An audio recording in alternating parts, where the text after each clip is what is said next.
Son of God, share my mind, and you don't die.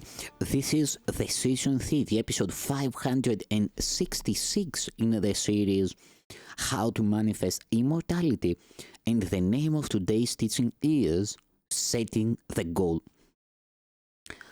The practical application of the Holy Spirit's purpose is extremely simple, but it is unequivocal. In fact, in order to be simple, it must be unequivocal. The simple is merely what is easily understood, and for this it is apparent that it must be clear. The setting of the Holy Spirit's goal is general. Now he will work with you to make it specific. There are certain very specific guidelines he provides for any situation, but remember that you do not yet realize their universal application. Therefore, it is essential at this point to use them in each situation separately until you can more safely look beyond each situation in an understanding far broader than you now possess. In any situation in which you are uncertain, the first thing to consider very simply is, what do I want to come of this? What is it for? The clarification of the goal belongs at the beginning, for it is this which will determine the outcome. In Vegas procedure, this is reversed. The situation becomes the determiner of the outcome, which can be anything. The reason for this disorganized approach is evident. The ego does not know what it wants to come of the situation.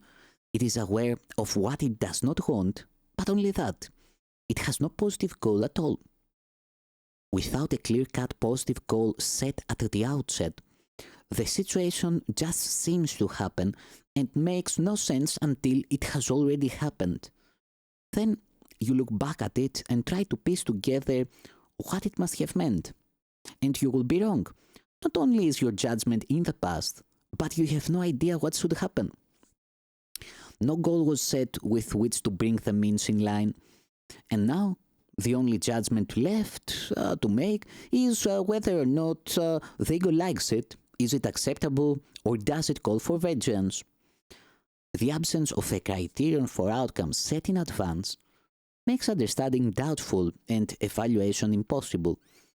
The value of deciding in advance what you want to happen is simply that you will perceive the situation as a means to make it happen.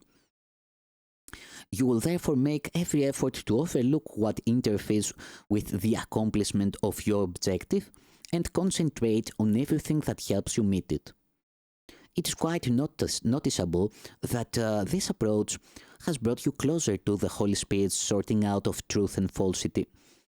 The true becomes what can be used to meet the goal. The false becomes the useless from this point of view.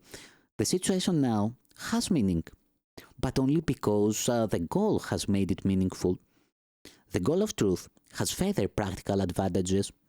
If the situation is used for truth and sanity, its outcome must be peace. And this is quite apart from what the outcome is.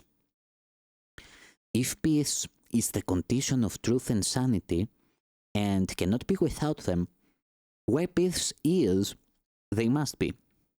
Truth comes of itself.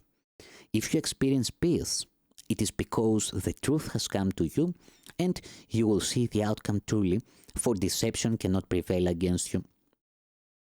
You will recognize the outcome because you are at peace. Here again you see the opposite of the ego's way of looking. For the ego believes the situation brings the experience. The Holy Spirit knows that the situation is as the goal determines it and is experienced according to the goal. The goal of truth requires faith.